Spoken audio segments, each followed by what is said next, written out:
Heto ang Oragon Internet Television. Maaasahan sa balanced news in public affairs, education, music and information gamit ang makabagong teknolohiya sa pamamahayag. Maaasahan sa katotohanan, kaagapay ng mamamayan sa pagkikipag-ugnayan sa pamahalaan.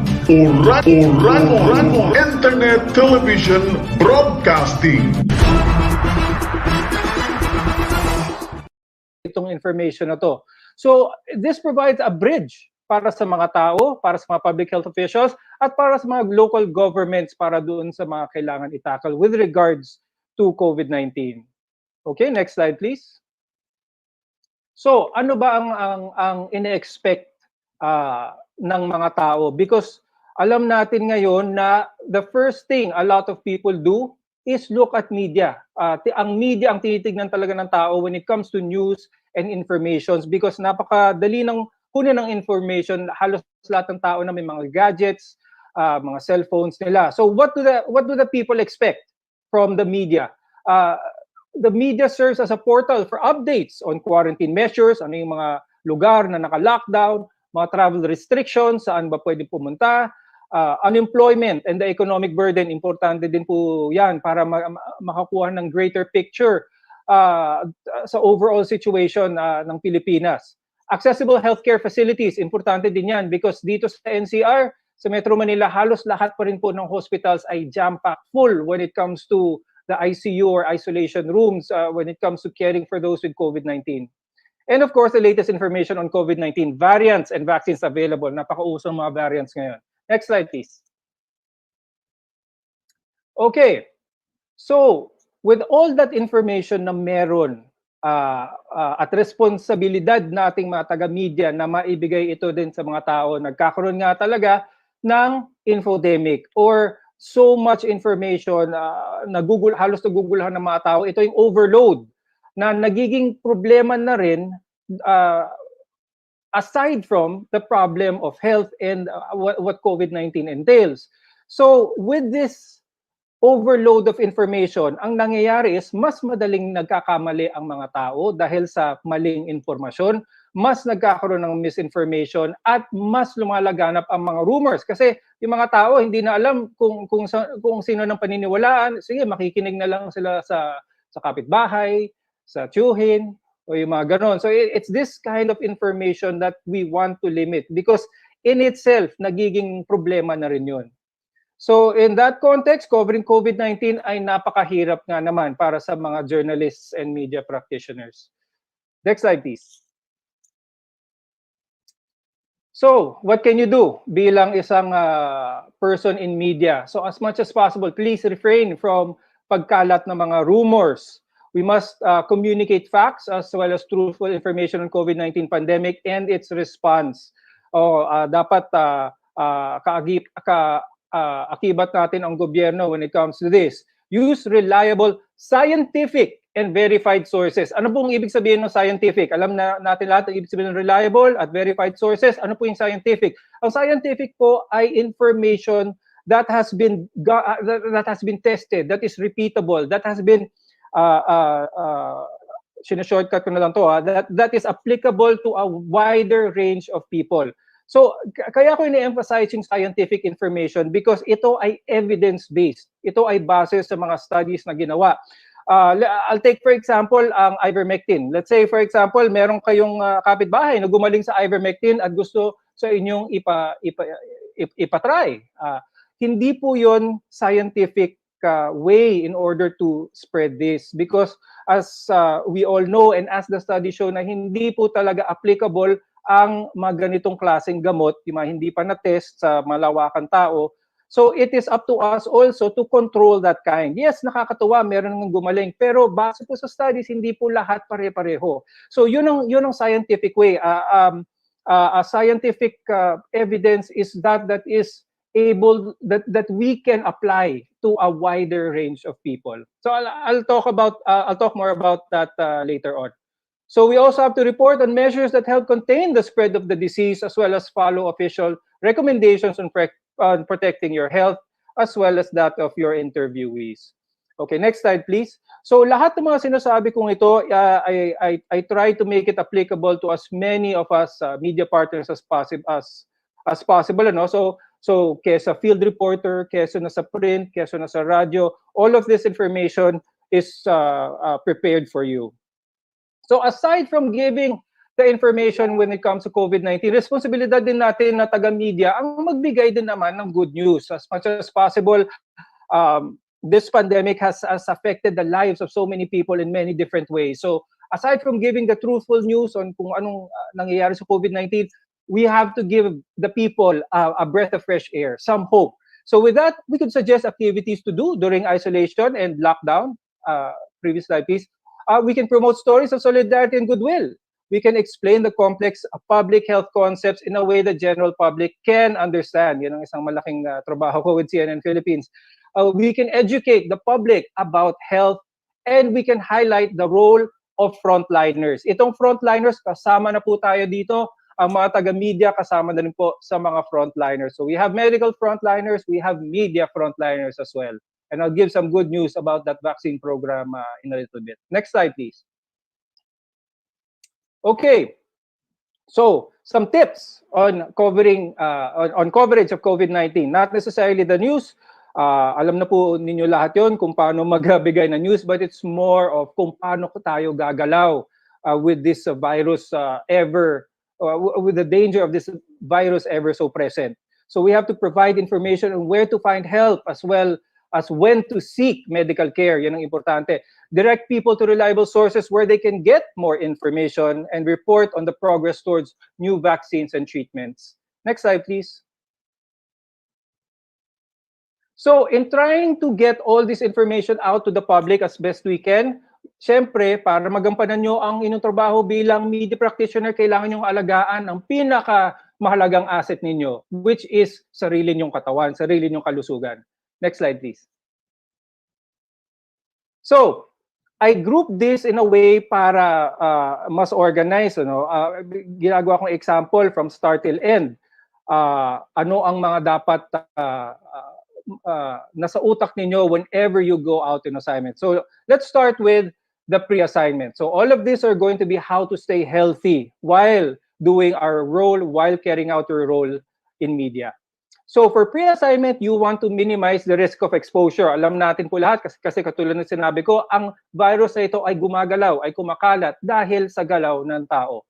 And whenever possible, ang paggamit ng phone or online interview should be carried out rather than in person. I'm glad na a lot of people in media are doing this, pero syempre, sometimes ang ating mga kapatid na field reporters, walang choice na ganun. That's why they are on the field. Sometimes they do that interview. They have to do it face-to-face. I'll give some guidelines also for their safety. Next slide, please.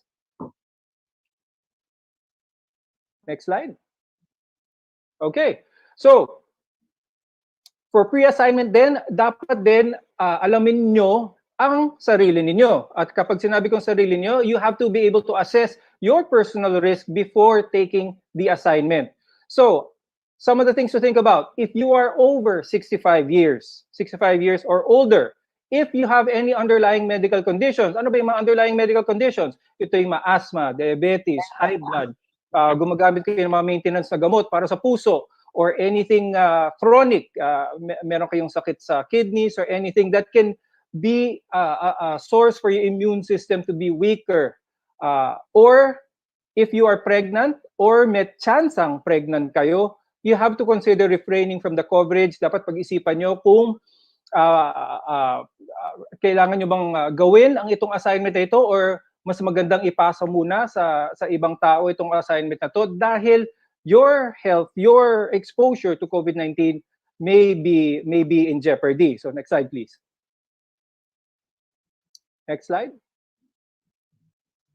So aside from yung physical health natin, dapat alamin natin na halos lahat tayo dito, first time tayong dumaan ng pandemya ng ganito katagal, ganitong scale. So there is always going to be a psychological impact. So aside from your physical, your mental well-being ay dapat bigyan yung pansin na rin. So always take care of your mental health. Be aware of a potential psychological impact sa inyo. talk to your family or friends about your concern. So hindi lang ito kapag kayo'y kinakabahan dahil meron kayong assignment na kailangan yung i-cover, isang syudad o street na naka-lockdown na kailangan yung kunan, may anxiety kayo, normal po yun. Kausapin nyo rin yung mga kasama nyo sa bahay, mga loved ones sa bahay, kasi sila rin, most likely, kinakabahan din. So hindi lang kayong exposed. Ang pag-uusap niyo is just explain. Just explain na kinakabahan din kayo, pero kailangan nyo to dahil kasama ito. But you are taking all the necessary precautions para hindi lang yung mental health nyo ang tinutugunan dito, pero pati yung mga kasama nyo at yung mahal niyo sa buhay.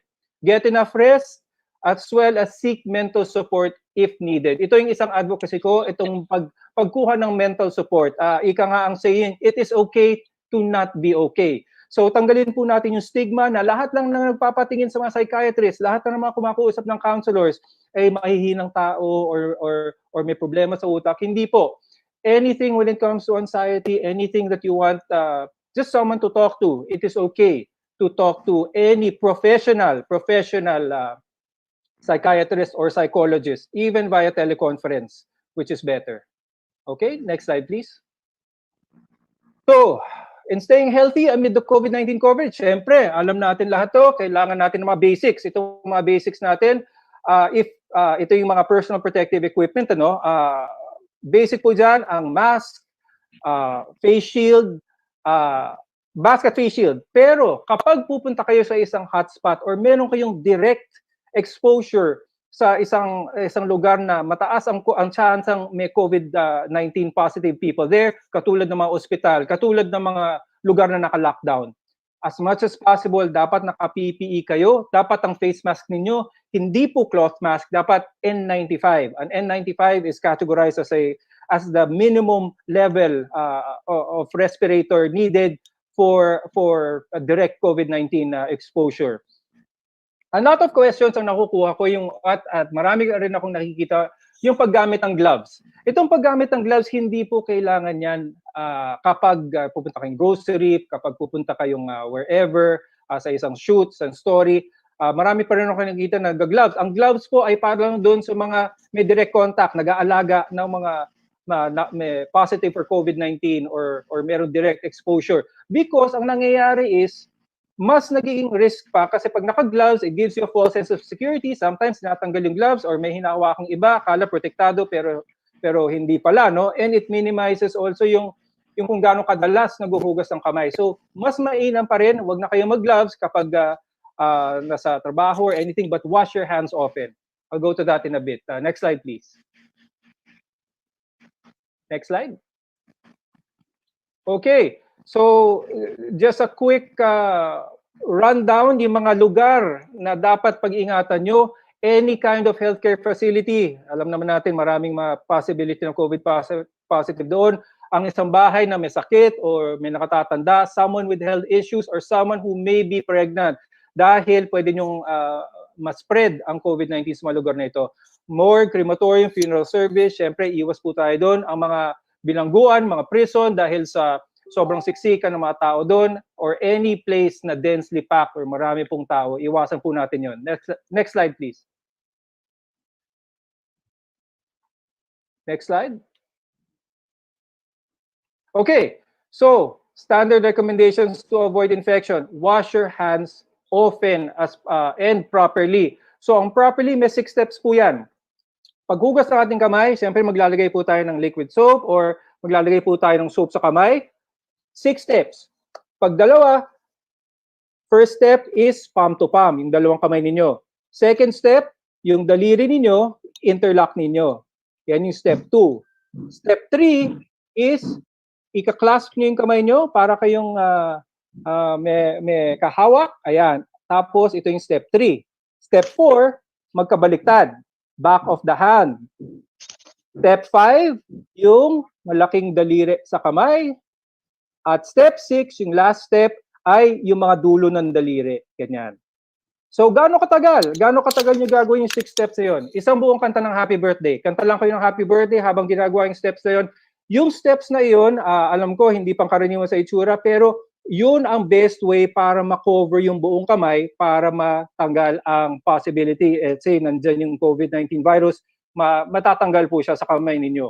Now, ang tanong is, kung meron naman ng hand sanitizer, hindi ba okay yun? Ang hand sanitizer, alcohol is okay kapag wala kayong access sa sabon at tubig. Kung pagpipiliin, merong sabon na tubig, merong hand sanitizer, sabon na tubig pa rin ang pinakamaganda. Okay? Maintain physical distancing of at least 2 meters or 6 feet. Alam natin yung lahat. Wear a mask and face shield at all times. Proper fitting mask.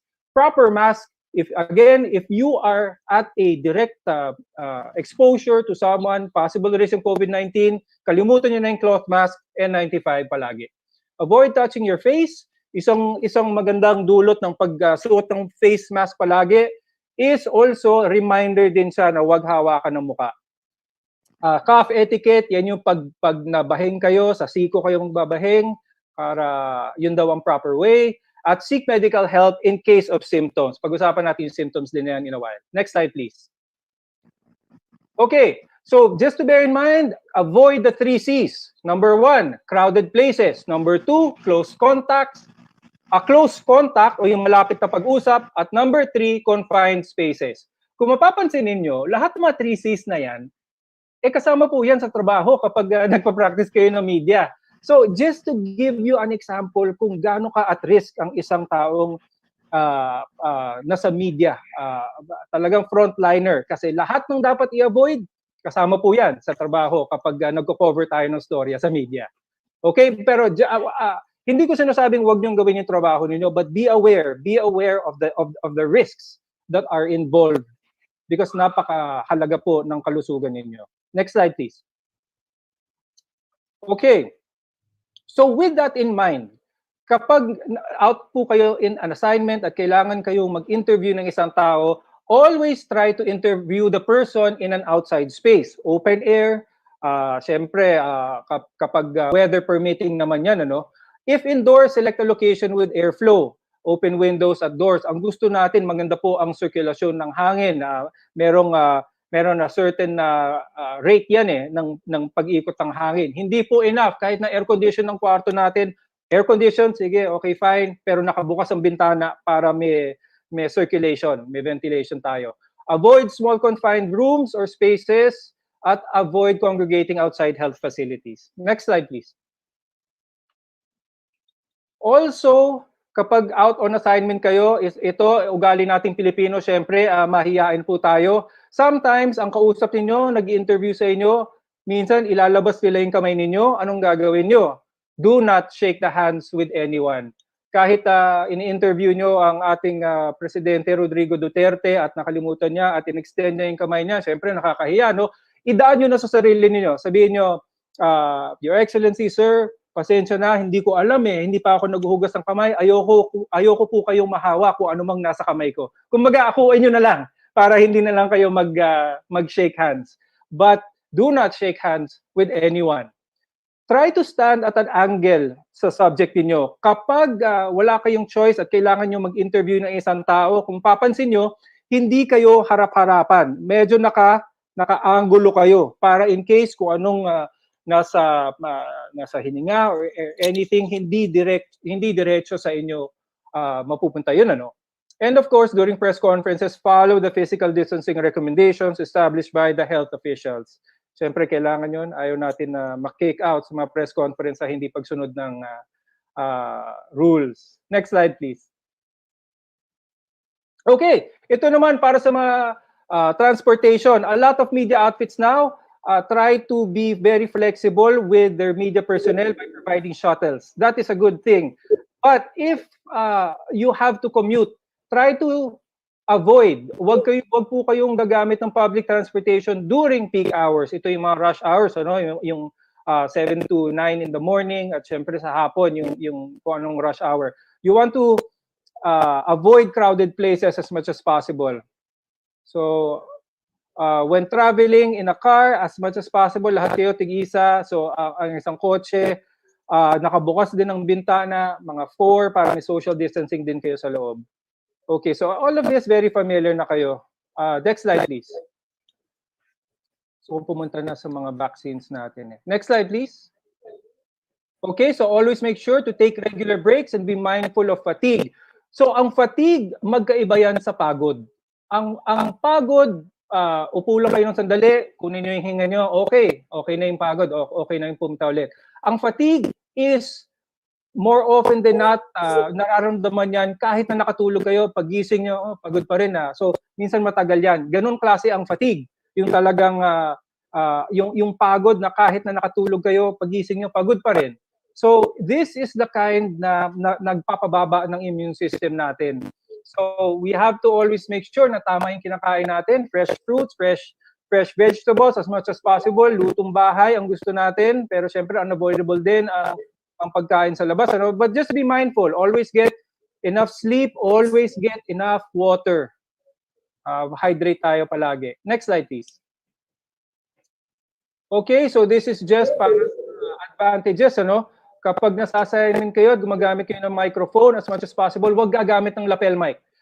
For me, personally, napakaganda ng audio quality ng lapel mic pag kumpara sa ibang gamit, pero hindi maganda yon because of the contact ninyo with your guest. So, pwede kayong gumamit ng boom mic or any microphone na may makakapagbigay ng distansya with your interviewee. Okay, so everything else is pretty much basic when it comes to sanitation. Next slide, please. So, post-assignment. Okay, ito yung post-assignment. Nagawa ninyo yung trabaho ninyo, na-interview nyo yung taong kailangan interviewin. Pumunta na kayo sa isang lugar na naka-lockdown. Ano na yung gagawin ninyo? First thing and foremost, wash your hands after every coverage. Alam niyo na kung yung tamang way ng paghugas ng kamay, hindi lang dapat mabilis ang ganun na nasa ilalim pa ng tubig. Kailangan may good lather. Do not return to the office after field coverage. A lot of media outlets, ganyan na yung standard. Mga field reporter, hindi talaga bumabalik sa headquarters, which is good. And that is because pwedeng yan bridge. Because automatic, if you go to a place that is high susceptibility to COVID-19, suspect kayo, of course. And ito ang hindi na nagagawa masyado o nakakalimutan nating lahat. Kapag meron tayong possibility na exposure, dapat automatic maliligo tayo agad. Mamaya muna yung pahinga ng konti, kakain, ligo muna, tanggal ng damit, lagay na sa para hugasan, ideally mainit na tubig, pero kung hindi, okay lang. And just have different pairs of shoes for outdoor, yung ginamit nyo sa assignment, huwag nyong ipapasok sa bahay para walang cross-contamination. And of course, disinfect your belongings, especially with the cell phones. Marami po sa ating mahilig gumamit ng mga cellphones pang-record, di ba? Minsan iniiwan natin sa press con at babalikan na lang after a while. That is okay to do, ideally hindi, pero kapag ginawa nyo yun, make sure to disinfect after. Okay, next slide please. So, nagawa nyo na yun, COVID suspect kayo, usually bibigyan kayo ng time for quarantine. Ang purpose ng quarantine of 14 days is para hintayin na may symptoms na lumabas. So that's what you have to monitor. Monitor your health for any symptoms. Minor symptoms, I'll explain what minor symptoms are kasi sometimes akala ng mga tao, wala naman akong symptoms pero meron. So sobrang liit, so sobrang konti ng symptoms, di nyo napapansin, akala nyo ay symptomatic kayo. Because you may need to self-quarantine dapat yan after any high-risk assignment. You may need to self-quarantine or self-isolate. Sabihin ko sa inyo yung diferensya ng quarantine sa isolation in a bit. Next slide, please. Okay, so when you return, basic lang naman yan, disinfect everything, make sure na meron mga temperatures. This is more for the media companies. Ano? Next slide, please. Okay, ito na. So yung mga simptomas, so natapos na yung coverage nyo, no? Naka-quarantine kayo, automatic 14 days. Ano ang tinitignan niyo? Ano yung inabangan nyo? Ang pinaka-majority ng maapektuhan ng COVID-19, magkakasakit with COVID-19, ay merong mild or mild to moderate symptoms. Bihira pa rin ang mga taong nagkakaroon ng severe, critical at namamatay. Mostly, yung mga nagkakaganon may underlying medical conditions, katulad sabi ko kanina, asthma, diabetes, high blood. So, ang symptoms na kailangan yung tugunan na mild are, yung mga pinaka-common, fever or sinat, pag meron kayong ubo na tuyo, yung ubo na wala masyadong plema, tiredness or fatigue, or ang paghina ng amoy at yung paghina ng lasa. Hindi totally pagkawala ng lasa, huwag niyong abangan yun. Hanapin niyo yung pagkahina. Pwedeng sign yun ng pag-umpisa ng COVID-19. Ngayon, pag sinabi nating moderate symptoms, itong moderate symptoms is mostly from, kapag sinabing moderate, usually may inflammation sa yan ng baga or kumbaga may pneumonia. Severe symptoms, severe critical, usually kailangan ng intubation tube yan para tumulong sa paghinga. Pero ang pinaka-majority pa rin ng mga na-apekto ng COVID-19 ay nasa mild at moderate symptoms. Meaning, pwedeng i-manage ito sa bahay. So, ang DOH ngayon will recommend mild to moderate symptoms even with some slight signs of pneumonia, which is considered automatic ng moderate nun, pwede pa rin sa bahay magpahinga. Okay, next slide please. So, quick facts on the coronavirus. Ngayon, alam na natin kung ano yung dapat natin gawin. Let's go through kung ano nga ba tong COVID-19 na to. So, ang coronavirus, ang official pangalan niya ay ang SARS-CoV-2. So, ito ay isang RNA virus which mutate over time. So, itong mga variants na nakikita natin ay dulot ng mutation, which is normal. Ito yung ini-expect natin na galaw ng virus na ito. So, itong mga different variants, there are already hundreds of different variants ng COVID-19, pero itong nakikita natin ang significant. Maraming pagbabago itong COVID-19 na wala namang saysay sa kalusugan natin, hindi pinapapekto, so hindi pinapansin. But some certain variants, katulad ng UK variant, katulad ng Brazil variant, at yung iba pang mga South African variant, ito yung mga nag-change enough that can cause either to it being more infectious or yung mga usual defense mechanisms ng katawan ay nakukontra niya. So, bakit importante ito malaman? Kailangan natin malaman to dahil ito yung magbabase sa galaw natin or kung paano natin iniisip, kailangan ba nating matakot itong COVID-19 na to? Of course, yes, dahil sa nangyayari sa atin. But we have to understand what this is. What is it doing na expected? Okay? At yung so far, ang ginagawa ng COVID-19 virus, even with the variants, is expected.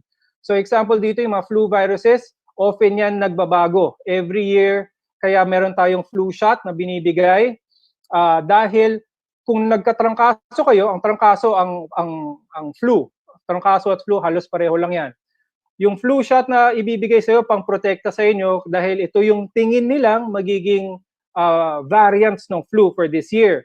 Kaya ang ginagawa kasi po ng katawan natin is nagpo-produce siya ng mga antibodies towards this. Kaya kung napapansin niyo, yung mga bata madalas magkasakit, madalas magkatrangkaso ang mga bata at bakit? Kasi hindi pa sila na-expose sa iba't ibang variants ng flu. So, nagpo-produce ng antibodies sa katawan nila at yung proseso na iyon ang nagdudulot ng nakikita natin, sipon, lagnat, and all that. Habang tumatanda ang isang tao, hindi nyo na ba napapansin? Kapag senior citizen, bihira sila magkasakit. Pero kapag nagkasakit sila, medyo matindi. Dahil nakaipon na sila ng bangko ng mga antibodies sa iba't ibang klaseng variant ng flu over the years. Kaya maganda na yung collection nila ng mga antibodies. Pero kapag nadapuan sila ng isang virus na bago na hindi pa alam ng katawan nila, yung reaction nila dahil sa age nila, medyo mas mahina na yung immune system, nagiging overexpressed. So yun yung dapat kaya natin iniiwasan yung mga elderly na ma-expose with this COVID-19. It's because of that reaction. Okay, next slide please.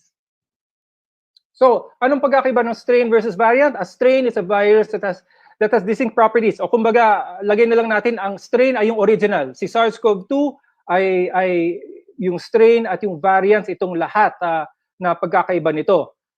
Bakit ko in-emphasize ito in a slide? Dahil lahat ng mga vaccines natin na available ngayon ay ginawa yan or dinesign yan para sa original strain of SARS-CoV-2. What does that mean?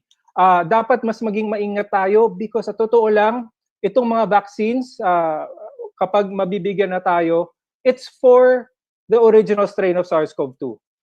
Kung maging effective siya sa mga strains, itong mga mas matitinding strains na lumalabas, pinagsusuri pa yon, tinitignan pa yon because alam naman natin na bago pa lang ito, marami pang mga pinag-aaralan about it. But I just want to overemphasize the need to still be cautious even though nabakunahan na tayo. Next slide please. So again, an update, meron tayong sa mga variants na may impact sa ating kalusugan.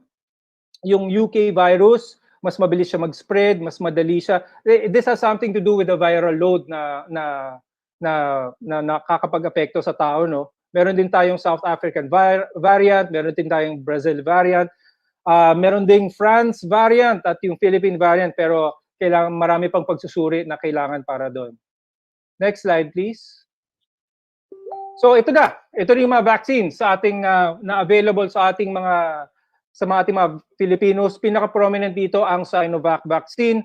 Ito ang most likely ang magiging available sa inyo at sa atin when it comes to the A4 category, ano. So efficacy niya is 50 to 79%. Ang AstraZeneca na pull out yan recently dahil sa blood clots, pero sa totoo lang napakabihira nung yung mga cases na yun, ano. So with anything, there will be some side effects. Ultimo, uminom ka ng paracetamol na biogesics, may side effects din yan eh. Ngayon, kailangan mong i-weigh ang pros versus cons ng side effects. Sa nabasa ko, napakaliit ng konti. That's why binalik nila ulit ang AstraZeneca. So there is a chance na makakuha din kayo nun.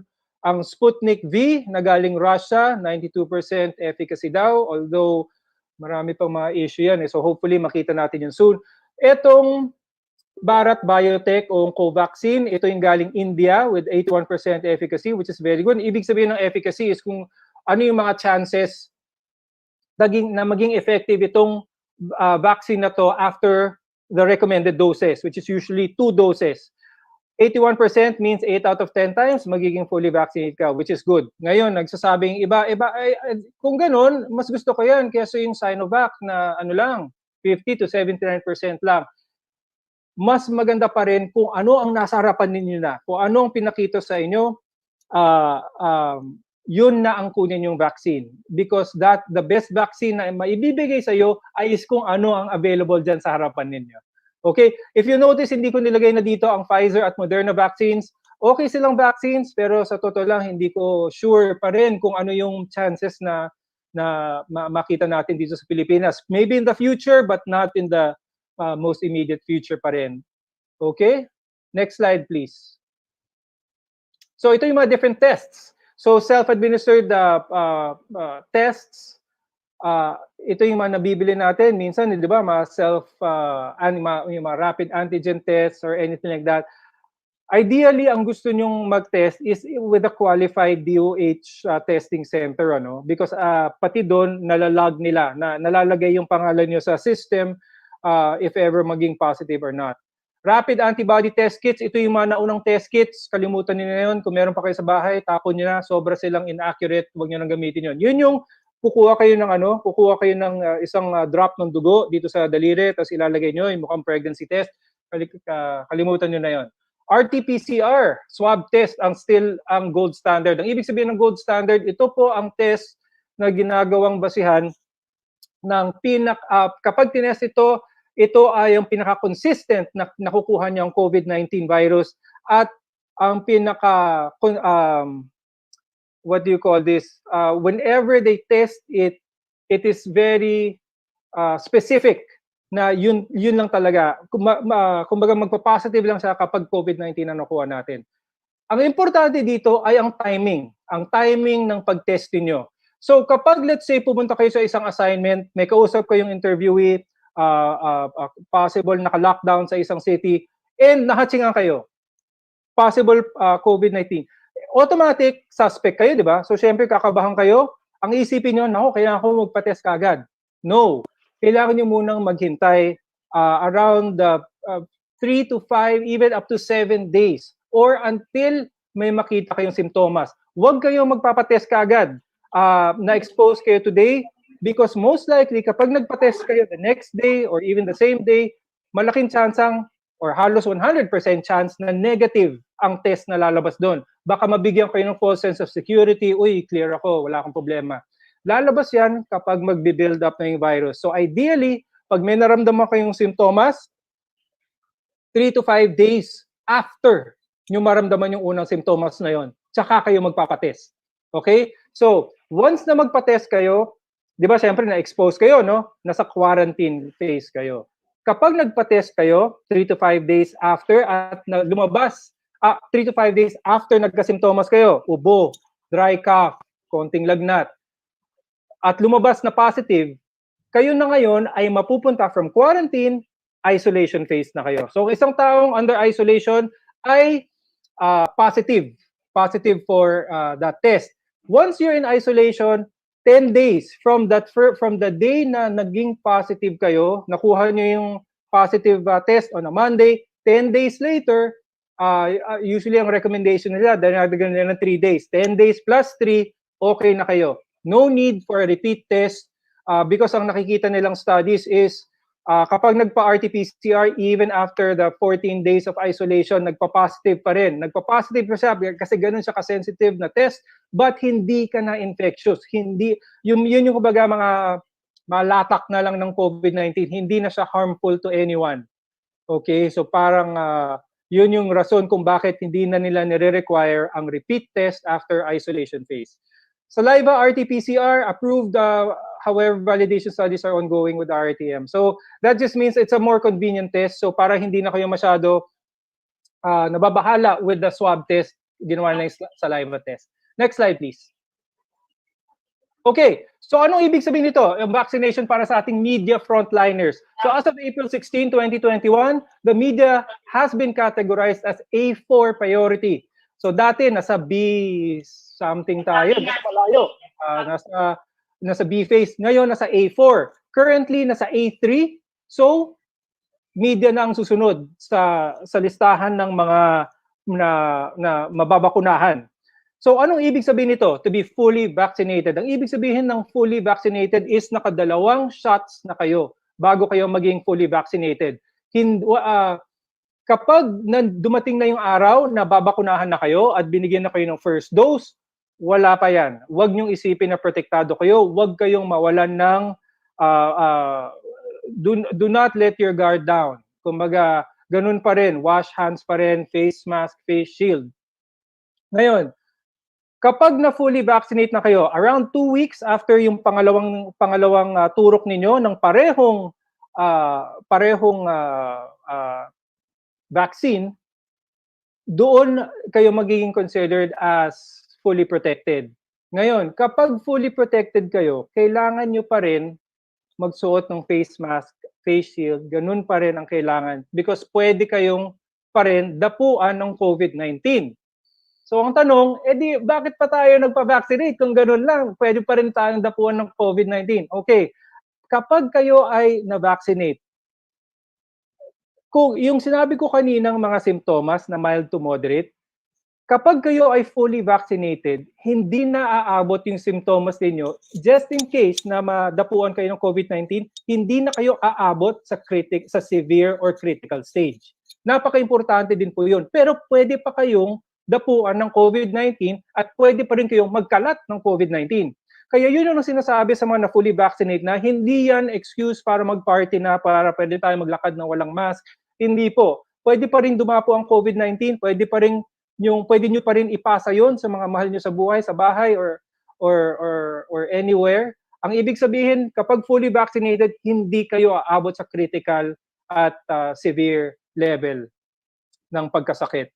Okay? Paano naman kung hindi pa ako ready magpabakuna? This is one thing I would like to advocate, that respeto pa rin, we respect your wishes. Marami pa rin tao ang hindi pa rin, ayaw pa rin magpabakuna for one reason or another, from past experiences sa ibang vaccines, or just ayaw lang talaga nila. Hindi po natin pinipilit, or wag natin pilitin yung mga taong ito despite giving the right information on the benefits of being vaccinated. But I have to remind those who do not want to be vaccinated is patuloy pa rin dapat ang mas strict na compliance ninyo with the health protocols. Kailangan na kailangan po yan. At dapat alamin nyo rin yung risk ng kapag kayo ay nadapuan na or na-infect ng COVID-19, mas malaki ang chance nyo umabot kayo sa severe at critical stage at mamatay than those who have been vaccinated. Okay, so hopefully I've taken enough time. We will listen to Sir Mello in a bit. So just to conclude, our responsibilities are to cover news and not to become the news. And we should not contribute to further spreading the virus, as well as we not only have a responsibility towards ourselves, but also to our families and society in general. And with that, I'd like to thank all the listeners, and I bring it back to Ms. Pia Morato. Thank you so much. Thank you so much, Doc Freddy. As usual, that's very informative. We stay tuned to all these things every day, especially now, when it comes to vaccines. That's right. That's right. Thank so you many new things going on. Thank you so much. Every day, yes. Okay, our next speaker for safeguarding press freedom during elections is Mr. Carmelo Mello Acuna. Okay, he is a veteran journalist and took part in campus journalism during high school and college days. He worked at DWCW, GTV in Lucena, and DWGW IBC in Legazpi City. He became Reuters stringer and correspondent for Manila Bulletin starting 1980. He joined DZRV Radio Veritas in 1994, becoming its station manager in 2004. He joined CBCP Media Office in 2007, and he became correspondent for China Radio International in 2010, and a writer for Asia Pacific Daily in 2018. Currently, he is an accredited broadcast journalist with the PPP, an active member of the Foreign Correspondents Association of the Philippines. Sir Mello, welcome again. Yeah, thank you, Pia. Maray na hapon sa Gabos. You know, it's more of a homecoming. Some years ago, I was invited by the PNP Press Corps in Legazpi City. And they even welcomed me with flowers and the band playing march music. And I said, you know, when I was still a very young reporter in Legazpi, I really enjoyed watching the band and listening to resource persons. But considering my age, when you have the band and flowers, it sends shivers to my spine. Alam mo, pag tumatanda ng tao, takot na sa banda, takot pa Kabulaklak. So, good afternoon, my colleagues. Thank you, Pia, for the kind introduction. You know, pag ganyan ang introduction, nininervyos ako, parang para sa nasa necrological service ako. Pero anyway, wag. Anyway, this topic is very interesting because how do we cover elections in a pandemic? You know, masuswerte ang mga taga-probinsya sapagkat sa probinsya, ikaw na ang news writer, ikaw ang field reporter, ikaw pa ang disc jockey, at pag minamalas-malas, pag may drama, ikaw pa yung kabayo, no? So election coverage will always be a worthy endeavor. It all depends on where you're coming from, whether you're an anchorman, a general assignment reporter, an editor, or a desk editor, beat reporter assigned to cover different places. However, in areas like Legazpi City, you can be assigned to any beat sapagkat walang tao to handle specific beats. Okay? Maliwanag yan. Pero sa Maynila, very compartmentalized yan. In fact, meron ka pang production assistant, meron ka pang production coordinator. In the Bicol region, during my time, yung technician lang ang taga-dial namin ng telepono at pag sinabing nasa linya na, diretso na ang interview. Okay? Pero yung mga dati ninyong assignments ay napakahalaga sapagkat yun ay isang learning process. Can we have the next slide, please? Okay? Liliwanagin ko lang na itong ating pinag-uusapan, meron kaagad disclaimer sapagkat ganito ang mga istasyon ng radyo at telebisyon ngayon. Nasasabihin, yung mga opinyon na isinasaimpapawid ay pawang sa tagapagsalita lamang at hindi kailanman mananagot yung management. Kanina may nakita kong online television sa Legazpi City. May disclaimer din. Anong pangamba natin? Bakit kailangan ng disclaimer? Kung ang iyo namang trabaho ay tao sa puso. You know, being in media is a thankless job. You have to sacrifice. Sa mga nasa radyo at telebisyon, kung kailan may bagyo, kailangan nasa labas ka ng bahay. Okay? Can I have the next slide, please? Okay. Especially come election time. You know? Pag humarap na yung mga kandidato, ang babait niyan. Talagang kakausapin kayo na patutunayan na sila ang dapat suportahan. No? Okay, let me ask you, if you really love your work, go ahead. Pero if you're there for the money, there's no money in media unless you are enterprising. Let's have some facts and figures. Next slide, please. Mga kaibigan, siguro sunod na natin yung isa pang slide. Ano? Marami pong kwento tungkol sa pagiging media.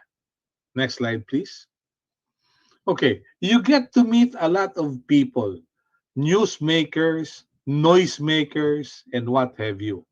Yung isang picture ko dyan ay sa labas ng Legazpi Airport, meeting U.S. Ambassador Nicholas Platt. You know, the airport is a good source of news. You get to see people arriving and people leaving Legazpi City or Naga City, or probably in some instances, kung meron mga private planes sa Daet sa Camarines Norte. Okay? And you get to meet people na pwedeng magbigay ng balita.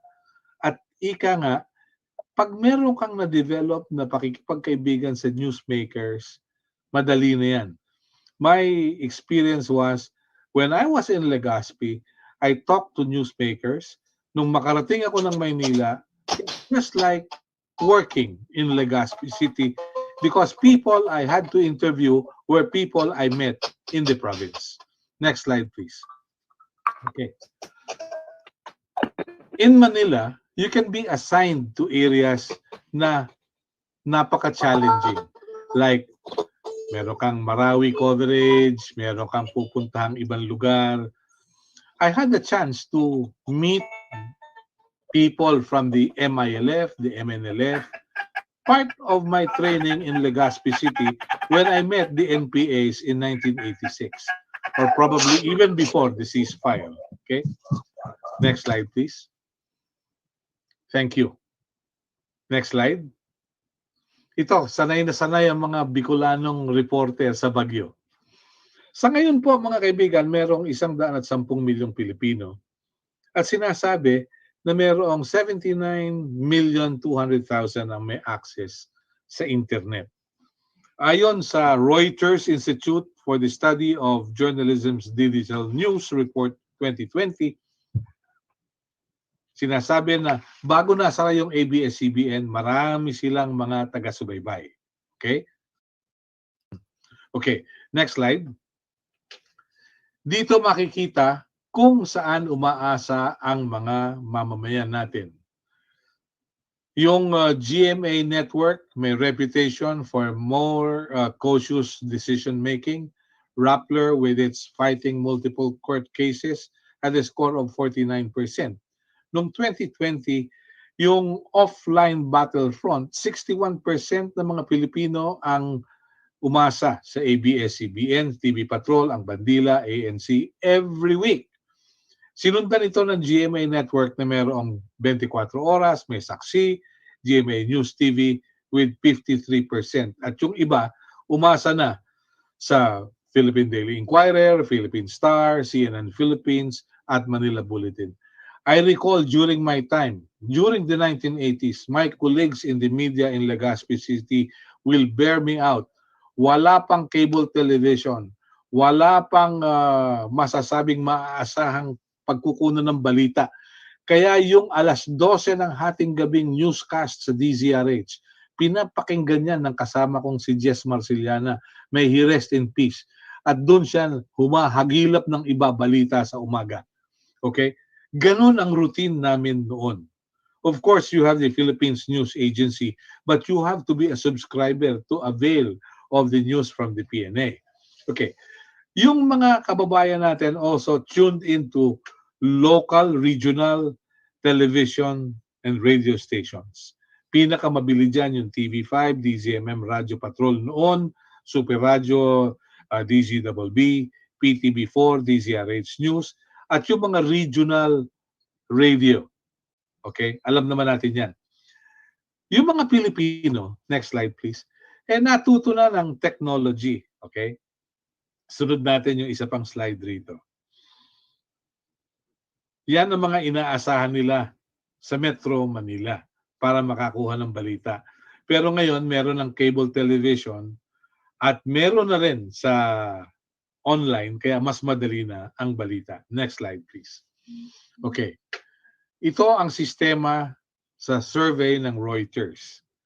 Okay, Filipinos have gone technology savvy. 54% ng mga Filipinos ang umaasa sa ABS-CBN News Online, 47% na sa GMA News Online. Pagkatapos yung Yahoo News, 36%, Philippine Daily Inquirer with 35%, Rappler with 31%, CNN.com with 25%, at iba pa. Next slide, please. Okay? Ano yung sources of news? Pinakamalaki po ngayon, as of 2020, yung online, including social media, television is 66%, at yung print ay 22%. Ano yung ginagamit para makapaghagilap ng balita? Makapanghagilap ng balita, you have the computers. Okay? Pero yung smartphone ang pinakamadali. Pagkatapos yung tablet, yung mga iPads, 14% lang. Pero nakita nyo na yung transformation. I do remember during my time, hindi pa uso yung cable television. Sa Legazpi, ang inaasahan lang noon ay yung ESTV ng mga Esteves. I would go to the residence of the Esteveses dyan sa Old Albay para manood ng newscast ng CNN. Okay? Fascinated ako. 1990s ito. Pero ngayon, almost every home may connection na sa cable. Next slide, please. Okay. Ayon sa National Telecommunications Commission, merong 420 AM, 1,241 FM, at merong 601 television stations across the country. Next. Next slide. Okay. Dito sa Bicol region, merong 39 na AM, 125 FM, at 64 na television stations. Andito ngayon ang problema. Bakit? Sa dinami-dami ng istasyon ng radyo, KAM yan, KFM, magkano ang revenue na nakukuha para sa sustainability ng operasyon ng istasyon? This is critical. Sapagkat alam naman namin, yung advertisers, ang kursunada lang, yung top 2 radio stations in a particular area. Nung panahon ko, ang naglalaban lang, DCGB, tapos DCRC. Sa programa ni Nelson Araw noon sa WZR, sila naghahabulan. Yung istasyon ko, wala. DWGW. Kami yung bonus station ng IBC 13. Kaya alam ko na yung top 2 radio stations lang ang pwedeng bigyan ng advertisements. Ngayon, paano kami nabubuhay noon? Meron kaming local advertising. Meron ngayong problema dahilan sa may COVID-19. Paano ngayon mabubuhay ang istasyon ng radyo? Next slide, please. Okay, maganda pag-usapan to. Pero doon tayo sa cable. Sabi nung kaibigan kong si Neng Juliano, taga Cotabato, marami ang nasa Netflix ngayon. Mas interesado nga lang yung mga subscribers nila sa local news. At ito ay mula sa dalawang malalaking local networks. Yung GMA at yung ABS. Kahit wala ng prangkesa yung ABS, marami pa rin naghahabol doon. Next slide, please. Okay.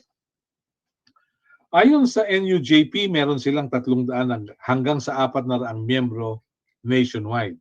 Pero kagabi, meron silang fundraising. Nalungkot ako sapagkat 58 miyembro ng NUJP ang tinamaan ng COVID, 2 cameramen ng television ng Channel 7 ang namayapa dahilan sa COVID-19. You know, this is a risk na tulad ng sinasabi ni Doktor. Pag hindi ka nag-ingat, ikaw ang ibabalita. At napakasakit po nitong pangyayaring ito. Next slide. Okay. Sa Philippine Press Institute, sinasabi po na mayroong province-based newspapers na may 68 members hanggang ngayon, pero ilang regional papers na ang nagsara dahilan sa COVID-19. Ngayon, ang karaniwang periodiko ay mayroong 5 o higit pang staff members. Yung staff members nila could also be radio announcers or radio reporters. Okay? Next slide. Maganda ito na papag-usapan natin. Ang kapisanan ng mga broadcaster ng Pilipinas, it's an association of network owners. Merong 126 members nationwide. Ang isang provincial station, meron kang station manager, may production manager, 3 announcer, 3 technician na may supervisor na kasama, may kahero, may traffic clerk at accounting clerk. Okay. Doon sa mga kaibigan ko sa Legazpi City, yung isang technician namin noon, si Felix Hermio, si Namang Palad, naging seafarer, naging radio operator sa barko, namatay 2 weeks ago sa Brazil because of COVID-19. We also offer our condolences to them. Next slide, please. Ang National Press Club, merong 409 regular members at 380 lifetime members. Okay? Next slide. Marami pa tayong pag-uusapan. Yung pong grupo na kinabibilangan ko ngayon, merong 167 members. Mga foreign correspondents kasama yung kanilang mga cameramen, yung soundmen at iba pa. Okay? Masayang grupo rin po itong FOCAP. No? Kaya lang, yung mga stringer sa probinsya, hindi pwede maging miyembro dahil hindi sila yung correspondent. Stringer ang tawag doon. Pero being a stringer for a wire agency is already good. In the case of Rides Barcia, a good friend from Legazpi City, nasa Reuters siya na sa kung saan pa siyang news agency. Okay yun. Magandang training yan because if you get to be a radio personality and then nasa periodiko ka pa at nasa wires ka, magandang training yan because you can get your news all over. Okay? Maraming mga issue pero madali mong masasala, malalaman mo kung binobola ka o hindi. Next slide. Okay. Mga kaibigan, magandang pag-usapan ito. Itong objective reportage, mangyayari kung wala kang favoritism sa isang grupo o sa isang partido o sa isang samahan. I've had the chance to join President Arroyo in 2001 in her state visit to China, and that started my relationship with friends in China, with media practitioners by the name of Chito Santa Romana, Jaime Flor Cruz, and Erickson Baculinaw. Si Chito was with ABC News, si Jimmy Flor Cruz was with CNN Time, at itong kaibigan natin si Erickson Baculinaw ay mula sa NBC. Sabi nga ni President Arroyo, these Filipinos are the top opinion makers in Beijing. As I said, you get to meet people from all sides, all colors, like Nur Miswari, like Muhajir Iqbal, or si Chairman Salamat Hashim ng MILF, at si Alhaj Murad Ibrahim, and even ambassadors. Because you have to develop your network very objectively so that you can get your news and you can verify whatever needs to be checked and counter-checked. Next slide, please. Okay. Ano yung unwritten rules? No? Okay, liliwanagin ko lang. Sino may-ari ng istasyon? Bagaman at sinasabi ng saligang batas na meron kang freedom of expression at freedom of the press, your freedom will always depend on the elbow room given you by your publisher or the network or the radio station owner. Okay? Bear that in mind. Kung ikaw nasa isang malaking network at may interest yung may-ari sa ibang negosyo, baka hindi mo pwedeng banatan yun. Unwritten yan eh. In our case at Radio Veritas, when I was with Radio Veritas from 1994 to 2009, may unwritten rule kami ron. Ano yun? Huwag mong mumurahin si Cardinal Sin. Okay? Bakit? Yun ang may-ari ng istasyon eh. Kung merong issue, talk about the issue. Okay? Isang kaso rin namin nun sa Radio Veritas. PLDT was a major stockholder. Pero I reported on a strike by the workers. I said, that's news. I stood my ground at ang sabi ng management, kunin mo rin yung side ng management. Okay? Very practical. So, okay. Next slide, please. Okay. Masakit na pangyayari ang nangyari sa Maguindanao. Bakit? Masakit sapagkat dumating yung pagkakataon na nagbuwis ng buhay yung mga kapatid natin sa trabaho. Pero titingnan natin, ano ang kalagayan ng mga nasawi? Okay?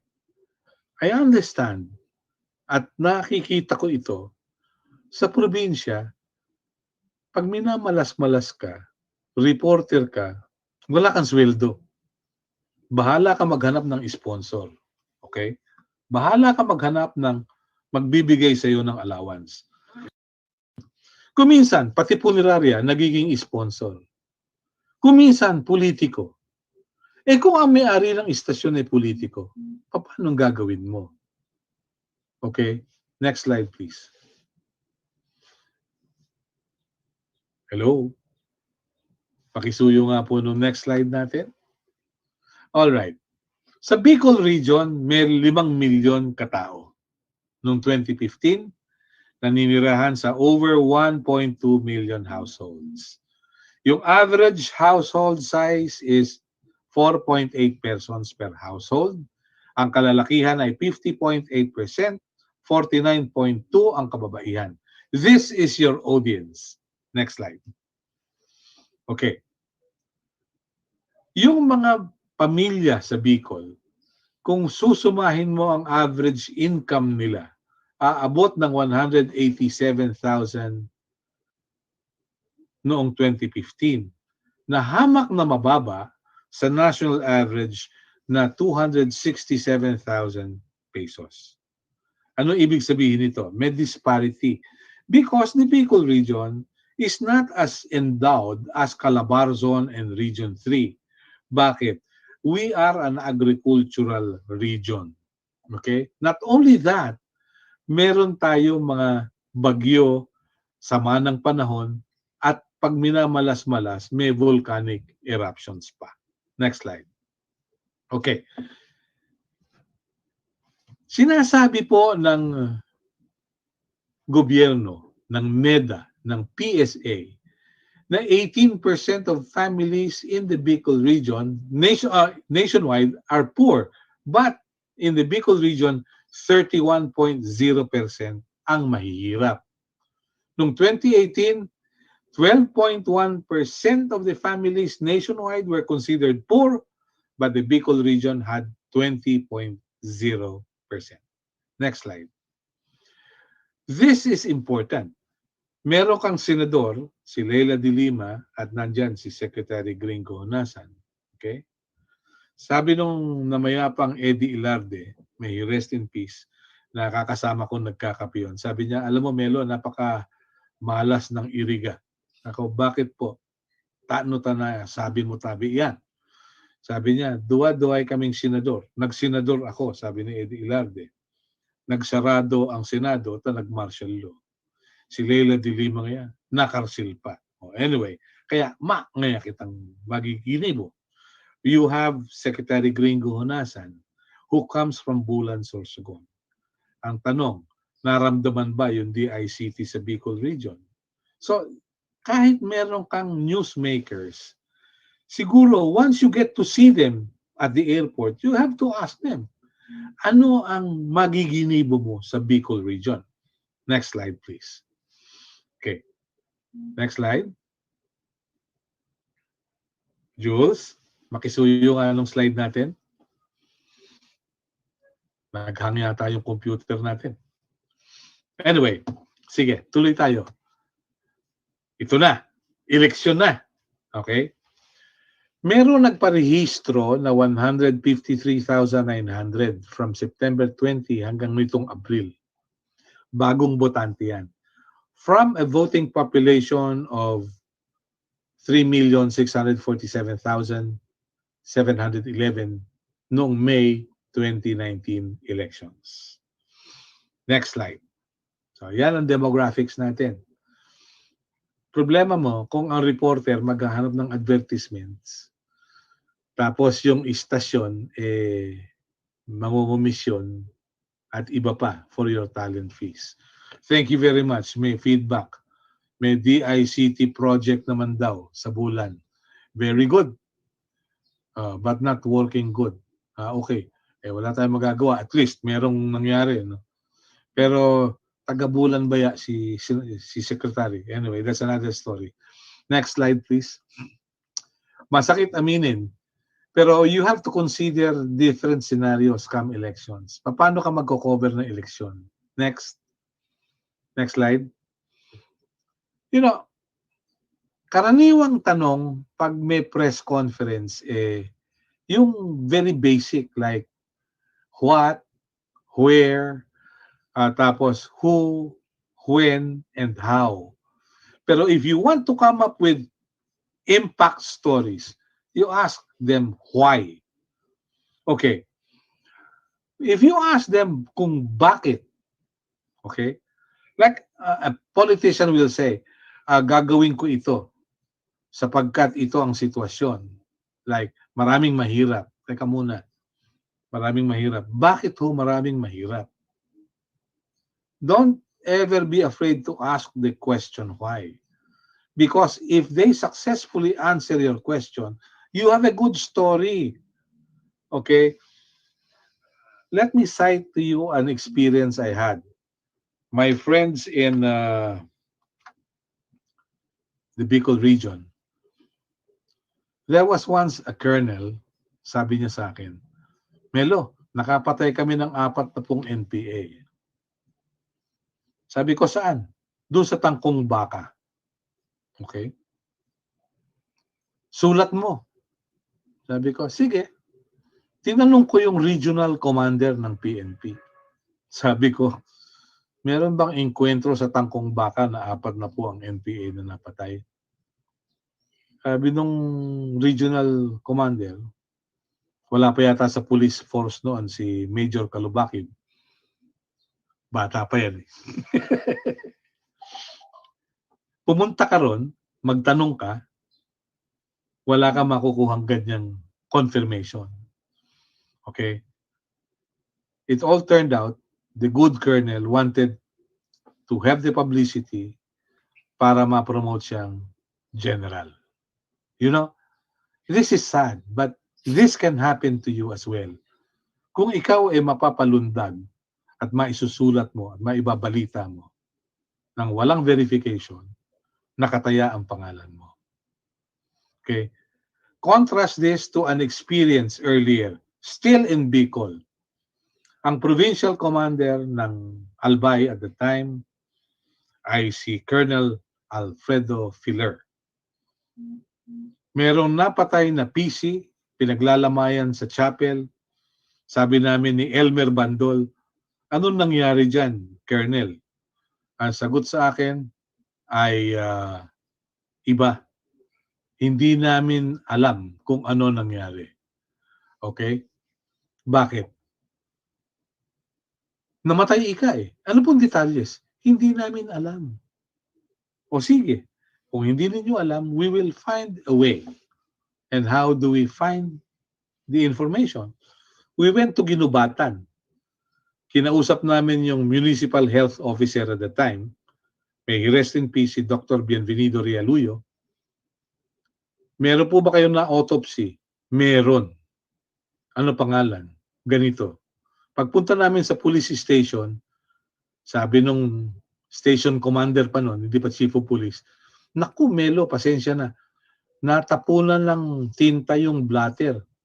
Wala kang mababasa dyan. Okay. So, tinanong namin yung nasa puniralia, saan ang tama? Ano pangalan? So, dalawa na yung source namin.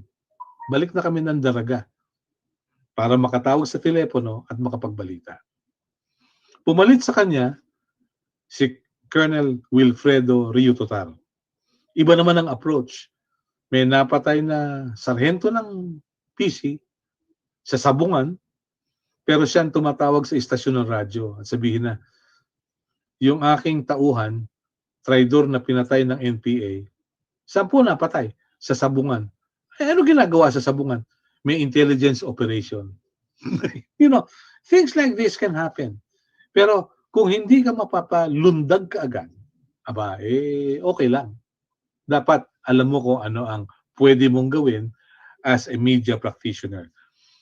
I remember, there was a governor in Bicol, hindi ko nababanggitin kung sino. Sabi niya, ang damage sa palayan ay 15 million. Pagtawag ko sa Reuters, sabi sa akin nung correspondent, Mello, balikan mo si governor, 15 million of what? Anong stage yung palay nung tamaan ng bagyo? Ano yung average yield ng palay dyan sa Albay? O dyan sa Camarines Sur? O dyan sa Camarines Norte? Ano yung prevailing rate ng palay pag binibili ng trader? At ano yung prevailing rate ng bigas pag nabibili na sa palengke? Pag sama-samahin mo yung datos, i-convert mo sa dollars, you'll have an idea sa production loss. So that's how it is. Ganun kasimple. Pag sinabi, damage ko rito, ganyan. Teka muna, ano ang basis natin? Okay? Huwag po kayong mahihiyang magtanong. Dahilan sa, kung alam naman ng local official, kung ano talaga yung pinsala, you can come up with a clear picture. I do recall my experience in Albay.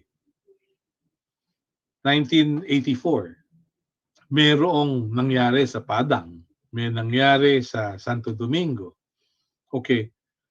Malalaki yung bato, yung boulders. Ang tanong sa akin ng correspondent ng Reuters, Mello, gaano kalaki yung bato? Kasing laki ba ng truck? Kung kasing laki ng truck, anong truck? Kung kasing laki ng kotse, anong kotse? So I had to go there and find out. These are the things that we have to do for us to establish objectivity in our reportage. Next slide, please. Okay. Over the years, kung kayo po'y magtatagal pa sa media, alam nyo na kung sino sa news sources ninyo ang mahilig mangtsubibo. Ano yung term ng mangtsubibo? Sinasakay kayo sa kabayo, kala nyo malayo na narating, pero paikot-ikot lang. Okay? Paano ninyo magagarantiyahan na hindi kayo manganganib sa inyong trabaho sa media ngayong eleksyon? Babalikan natin yung ating mga kautusan, yung mga basic, yung ating code of ethics na sinang-ayunan ng National Press Club, ng Philippine Press Institute, at iba pang mga samahan kung paano natin mapapanatili ang katinuan sa ating trabaho. Because after all, iisa lang ang buhay natin. Ngayon, kung tayo papanig sa kung kaninong politiko at yun ang ating babanatan, may problema tayo dyan. Baka mamaya may isang bugoy din doon sa kabilang partido, yariin tayo. Pinakamagaling po mga kaibigan ay manatili tayo sa ating trabaho bilang tagapagbalita. Thank you very much. Have a nice day.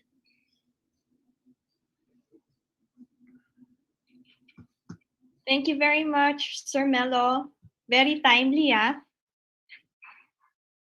Very timely, your explanations. We enjoyed that one. Thank you so much. Thank you. Thank you. Thank you. Thank you again to our resource speakers. And now let us proceed to our open forum. So it's time to ask questions right now, paneled by both Dr. Freddy and Mr. Mello. Okay, of course, we also have Yusek Edco joining us here for our open forum. We are getting a lot of messages, it seems via email and in our chat box. So maybe it's best for me to read them now. I'll Please. start with Doc Freddy.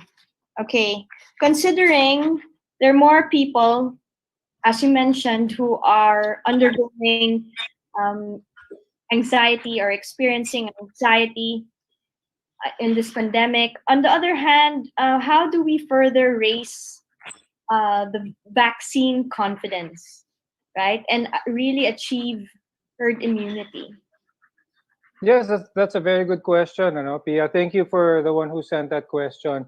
It is very important that we do raise awareness on the benefits of this vaccine. Now, it is very unfortunate that, from my experience, a lot of the ones who are hesitant, yung mga takot na makakuha or magpa-vaccinate dito, is medyo split. There's a big majority who still have the Vaxia fiasco very fresh in their minds when it comes to this, and then the other half is really just a level of indifference. It doesn't really matter to them whether may bakuna sila o hindi. They feel na kung magkaroon sila ng COVID-19, okay lang, kung ano hindi. What we need to spread is this, to be able to vaccinate everyone at the fastest time possible in order to reach that herd immunity. We can all go back to our normal lives. Alam ko medyo matagal na, it's been over a year, but I'm pretty sure a lot of people still remember what it's like to, go out and dine out with friends or whatnot. So our economy will benefit from being vaccinated and that. So if we enable people to not just think about themselves with this vaccine, but for everyone. Kasi sa totoo lang, sama-sama tayo lahat dito. Whether you want to be vaccinated or not, we are all in this together. So we have to think about the bigger picture. Being vaccinated, kapag bakuna po tayo, faster we will get our lives back to normal. Now, to address that issue of anxiety and fear and whatnot, education is the best way to alleviate any form of anxiety. So the reason why takot po tayo is kulang ang ating kaalaman with regards to this.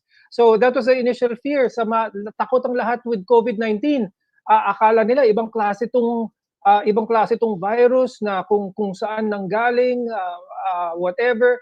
But with more knowledge, we can see na ang galaw nitong COVID-19 virus is similar to other viruses, and ang diferensya lang is bago ito inintroduce sa ating sa humans, kaya tayo nagkaka-pandemya na ganito. So education, just get the facts, get the good facts from reliable sources about vaccines, and think about not just yourself pero yung malawakan, and that goal for our economy to get back and for our lives to get back is I think a big enough motivation to get vaccinated. Okay, another question, Dr. Reddy, there's two questions because she was the one who also asked this question on anxiety and herd immunity. Earlier, you said it's in terms of our health in this pandemic, we should get information that's clear and understandable and first-hand information. So that, as you mentioned, that's coming from the DOH, and it works hand in hand, as we know, with experts. So you also said that media serves as a portal. Some elected officials who actually distribute, let's say, ivermectin to other people have combined like studies and this is also sanctioned by the DOH and the FDA. So the question is, who should they follow, right? Since, as you mentioned, the DOH is, I guess, the body, right, that works That's right. hand in hand with other experts. Okay, we have to understand first what that means. Itong ivermectin has been FDA approved for a long time already. Ang ivermectin is a drug that's been available to humans for a long time. It's used to treat parasitic disorders, although very rare, kaya hindi tayo masyado aware dito. Elephantiasis, there's one parasite na pupunta sa mata, yung lowa-lowa. Yun, ang gamot doon, ivermectin. Naging mas popular ang ivermectin sa mga veterinary practices because ito ang binibigay na gamot sa mga aso for heartworm or other animals for that matter. So akala ng ibang tao, this is just for dogs, but in actuality, it's been FDA approved. Okay, so nandun na tayo. Is this an approved drug? Yes, it is an approved drug. Is it approved for COVID-19 use? That is the debate there. It is an approved drug, but can you use it effectively for COVID-19? Maybe there are some it's called anecdotal evidence. Ang ibig sabihin nun, gumana kay Peter, pero ibig mong sabihin ba nun, gagana rin ba to kay Paul? So that is what I am saying. We have to know the science, and this is where the scientific evidence comes in. It's evidence-based. So they don't just test this, and they are doing tests. They are doing tests with ivermectin as we speak. And so far, sa lahat ng mga nababasa ko, they cannot confidently say na ivermectin is good to use for COVID-19. Gagana ba siya? Okay, yes. But is it good enough na pwedeng ibigay sa lahat just how effective paracetamol is given kapag meron kang lagnat? No, the evidence isn't there. So, I'm trying to find a way to answer this question effectively. Ano? Is it FDA approved? Yes, I agree. FDA approved ng ivermectin. Is it good to use for COVID-19? The evidence isn't there yet. But they're still doing tests. Hopefully, fingers crossed, pwede in the near future. But from the many tests I've read, it's still not good for COVID-19 specifically. Okay, Doc, next question is from Romedor Gloriane. Aside from vaccines, meron pa bang ibang gamot na ginagawa for COVID? I guess he probably means... Right. Yeah. Anything else? Ano? Meron pa bang ibang gamot na ginagawa or anything? For any viral infection, which COVID-19 is, it's a virus, ang pinaka-effective talaga is a vaccine. Yan ang gusto natin. But at the end of the day, I'd like to inform the people na ang katawan po natin, ang the one that fights viruses or anything in our bodies is our immune system. A vaccine is there to help our immune system. But at the end of the day, ang immune system, ang lakas po ng katawan natin, ang umiiral at nananalo against itong COVID-19. So what does that mean? Kumain pa rin po tayo ng masustansya. Bawal po mapuyat. Good enough sleep. It's not just the amount of sleep, but the quality of sleep that you get. Bawal as much as possible, hindi po tayo sa stress. Yung typical alaga ng katawan, bawal rin po manigarilyo, alcohol, all of these things to help our immune system fight this virus better. Okay, Doc, next question from Raquel Landong. Are 2 doses still necessary for vaccines that have high efficacy rate? Yes, depende yun sa design. Okay, that's a good question. That's a very good question, Pia, no? Because most of the vaccines, bibigyan ka ng first dose, kailangan mong maghintay a certain amount of time, and then bibigyan ka ng second dose. That's not a booster dose. A lot of people think it's a booster. That's not. It's the same vaccine given to you the second time. Ngayon, ang theory behind that is parang allergic reaction yan eh. I'm sure merong mga tao dyan ang pamilyar na allergic sa seafood, allergic sa mani, na kapag kinain nila yon, nagkakaroon sila ng reaction sa katawan, right? Well, the reaction of your body towards that, yung nagpapa-allergy sa'yo, yung unang-unang beses mong kumain ng peanuts or nung seafood or nung alimango, walang nangyari sa'yo. If ever, konti lang. It's yung pangalawa, pangatlong beses mong kumain ng seafood, doon lumabas lahat. That's the same thing. That's the same concept with the 2-dose vaccine. The first dose na binigay, introduction lang yun sa katawan. Kumbaga, pinapakilala sa katawan natin kung anong klaseng antibodies ang kailangan. And then the second dose is that we're making our body react in such a way na it's fighting something. So it will produce even more antibodies because that's what we want. So the first dose, bigyan natin ng I'm trying to oversimplify this. Bigyan natin ng chance yung katawan natin i-recognize ano nga ba ito yung kailangan gawin para labanan ng COVID-19. Yung second dose is like mimicking an attack. Mas maraming antibodies ang igagawa. So the effectiveness happens in 2 doses. Ngayon, merong isang vaccine, itong Johnson & Johnson, isa lang. So what does that mean? Isang vaccine, isang jab lang ng Johnson & Johnson vaccine. Hopefully, it comes here. It was already approved by the DOH. Isang vaccine lang, it's around 60 to 70% effectivity. That means, pwede na. With enough yung antibodies na ginagawa ng katawan. But, studies still show na mas maganda, even with that single-dose vaccine, is to have 2 doses. But for the most part, 1 dose lang siya. Ito ang vaccine na maganda sa mga probinsya. Yung mga tao na mahirap makapunta sa isang health center for the 2 doses. This is the vaccine that we want actually for a lot of our provinces here in the Philippines, the Johnson & Johnson one. 1 dose, that's it. You're done. Yes. Yes. Okay, I think maybe this question is also for you, Doc. From Jesse M. Parion of Papi and Masbate Trimedia Club, Masbate PPO Press Corps. Did fake COVID-19 vaccines spread in our country? Are there any suspects by government authorities? And who would you think would be behind the issue? Nako, napakahirap na question yun. Feeling hard, yeah. Mello yung sagot niyan when it comes to conspiracies and insider information. But to my knowledge,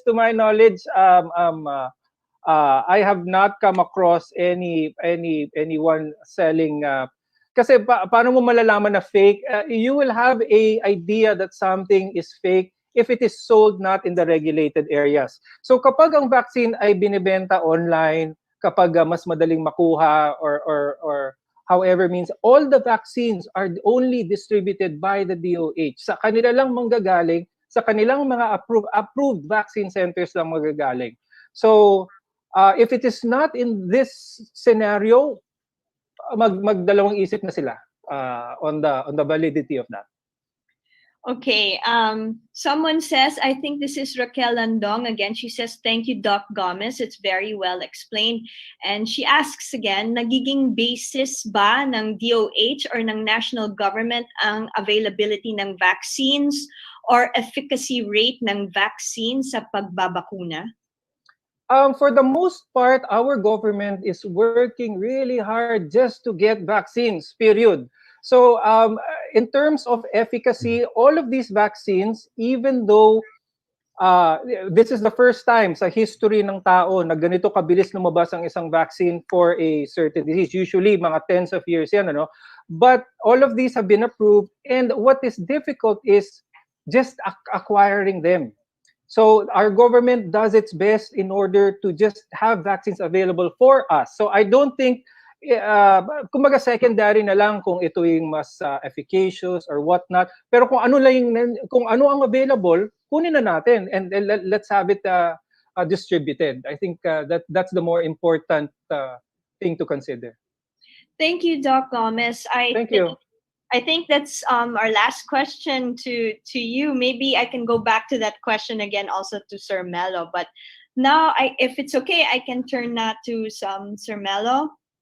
Okay, from Dudes Marianito, Sir Mello Acuna pointed out correctly what we called in the provincial base station as media economics. The big question now, Kabayan, he says, is how to sustain, especially the broadcast operations under the House bill mentioned by Yusek Edco, the HB number 8140, or known as the Media Workers Welfare Act. A very good question. Thank you very much. The idea of the law is all right. The only problem is how to make it work. It will all depend on the implementing rules and regulations because whether you like it or not, uh, hindi ka gaanong mapapayabong ang operasyon ng istasyon kung walang sapat na revenue. Okay? Bakit? Kahit pa meron kang batas na i-regularize ka after 6 months, kung wala namang ipasasahod sa iyo dahil mahal ang kuryente, okay? Mahal ang tubig, tapos arkilado pa yung gusali na kinalalagyan ng radyo, may problema tayo. So, laging cost cutting. Ako natatandaan ko, wala kaming news writer. Kung may newscast kami, kami yung news writer, kami yung newscaster. Sa umaga, may anchorman kami yung field reporter. Ganun yun eh. Kaya lang ang problema mo, kung walang advertising, paano ka? Unless, ito nakakatakot, subsidized ka ng politiko. O di kaya ng illegal logger. O di kaya ng illegal na STL. Alam naman natin, magkakaintindihan tayo dyan. So, kung merong protectionate, how can you be objective in your reportage? Kung makikita mo yung corruption sa national government, pero hindi mo makikita yung corruption sa ibaba, may problema. You know, this is very ticklish. Meron akong kaibigan. Sabi, tinanong siya, Sir, anong gagawin ko? Bakit? Nagkasakit po yung anak ko,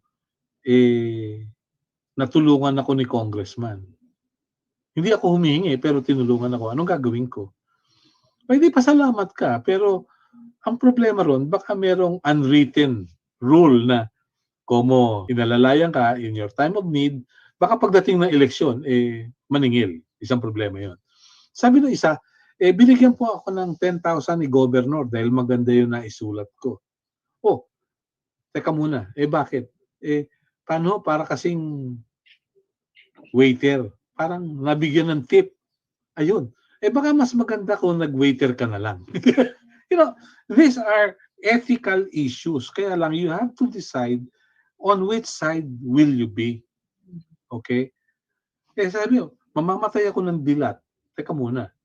Kung hindi ka mabubuhay sa trabaho mo sa media, find another job. Okay? Medyo selfless po yung yung pagtatrabaho sa media. Imagine, kasama mo yung mga kapwa mo media men, may bagyo na dapat nasa bahay ka. You know, this is something. Kahit nga yung mga tinuturo sa eskwelahan sa Mascom, hindi mo lahat magagamit yan pag nasa field ka na. Okay? Merong isang magandang issue rito, Madam Pia. Yung issue doon sa pagsakay ng bangka patungo sa South China Sea, okay? You know, there is an instinct in the media, in the professional media, na you want to get ahead of the others sa paghahanap ng balita.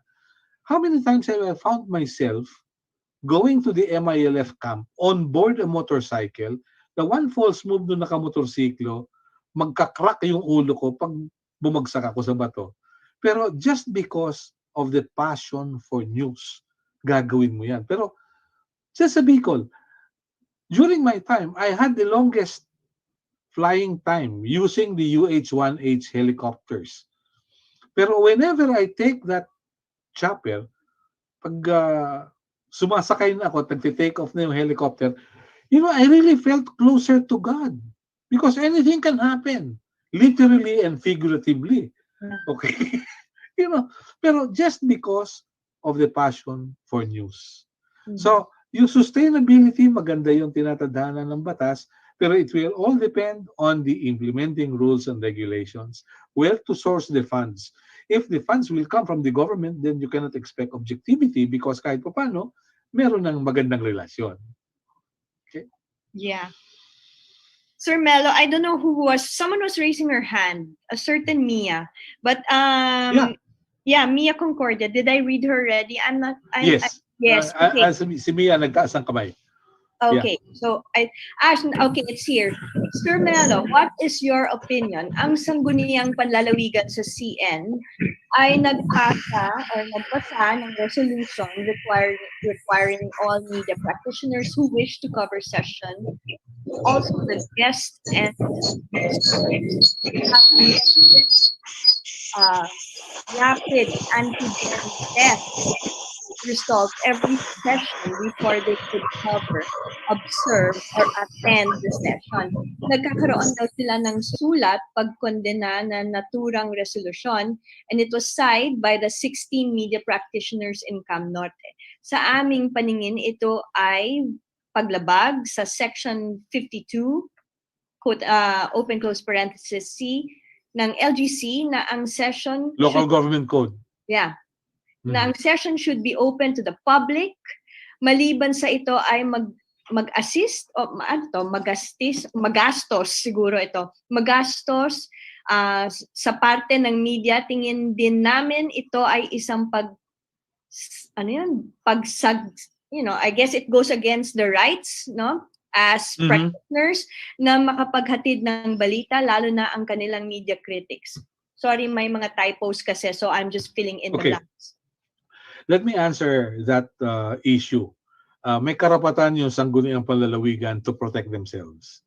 So, kailangan merong rapid test. Pero, yung bang rapid test or whatever screening na kailangan ng mga medyang magko-cover, sino gagastos? Okay? Kung ang gagastos ay yung media, na hindi naman ganun kalaki ang sahod, at hindi naman ibibigay ng Provincial Health Office ng Camarines Norte, may problema tayo dyan. Pero we can meet halfway. Ano yung halfway? Siguro ang pwede kong sabihin ay ganito, no? Mia, kung sumulat kayo at sinasabi ninyo na pagsagkayan sa inyong karapatan at paglabag sa Local Government Code, we can meet halfway. Ano yun? Pwede ba? Maglagay kayo ng television screen, doon kami magmo-monitor. Hindi kami papasok dyan dahil una, magastos sumailalim sa PCR tests. At sa kada session, magpi-PCR kami. Parang impractical naman. So may alituntunin tayo dyan na dapat open. Kaya lang, sa pandemya, you have to protect yourselves and they have to protect themselves. Ngayon, if there is something sinister at hindi sila pumayag na mayroong television screen na may monitor at may sound na kaukulan, no? Na marinig niyo pinag-uusapan, magduda na kayo. Pwede na kayong sumulat kay Attorney Nuida ng DILG Region 5 to ask bakit ganun yung Camarines Norte Provincial Board. Okay? I hope I answered the question. Another question, Sir Mello, from Rick Palacio Jr. Some media practitioners are being tempted by an offer from somebody because of low income or under minimum wage. What is the solution to address this situation? I think you mentioned also something like this earlier. Okay. Very ticklish yan sapagkat kung ikaw ay nagtatrabaho at hindi sapat yung iyong sinasahod, maghanap na po kayo ng ibang trabaho. Okay? Kung kayo ay hindi mabubuhay sa binibigay ng istasyon, at baka nga wala pa kayong SSS, maghanap na po kayo ng ibang trabaho. Siguradong may makukuha pa kayong trabaho. Okay? Kaya lang, kung kayo mahuhulog dun sa tentasyon, so to speak, you may get to enjoy it. Baka pag nag-enjoy kayo, magbago na ang pananaw ninyo at yung commitment ninyo sa inyong trabaho. Okay. I hope I answered that. Marami pang tanong yata dyan. Sige, Pia. Carl Villanueva, how a media practitioner, particularly radio reporter, will protect himself from a threat of a politician in the coming election this 2022 whenever the practitioner had an issue with that running politician? Okay. Magandang tanong. Ang sagot ko po ay ganito. It's not what you say that will matter, but how you say it. Okay? Galit na galit ka man doon sa politiko, pero anong kinalaman ng emosyon mo doon sa politiko? Okay? So, it's not necessarily the issues that you bring forward. It's the manner of saying. Okay? Ang kasabihan kasi, there are so many ways of skinning a cat.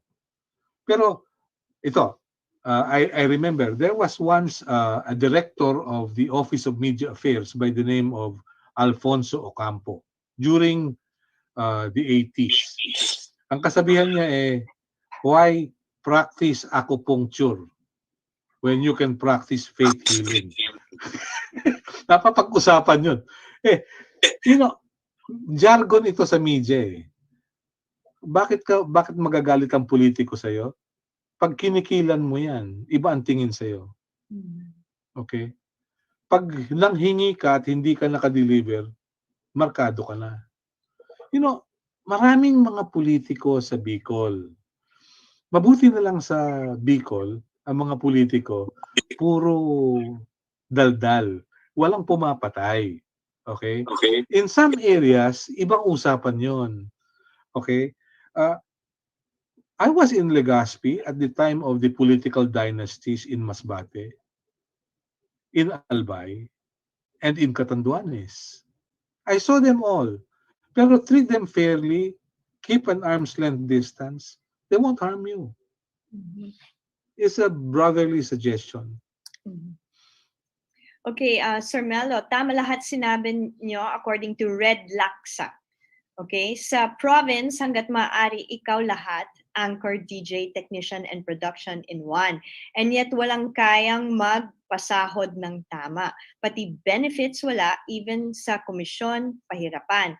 Kaya ang ending, nasasanay ang ibang reporters na humingi ng pamasahe every after interviews. Ano po ba ang maitutulong natin dito?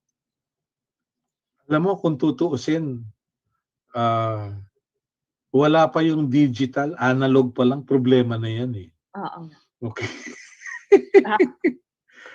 Masakit aminin, pero matagal ng problema yan.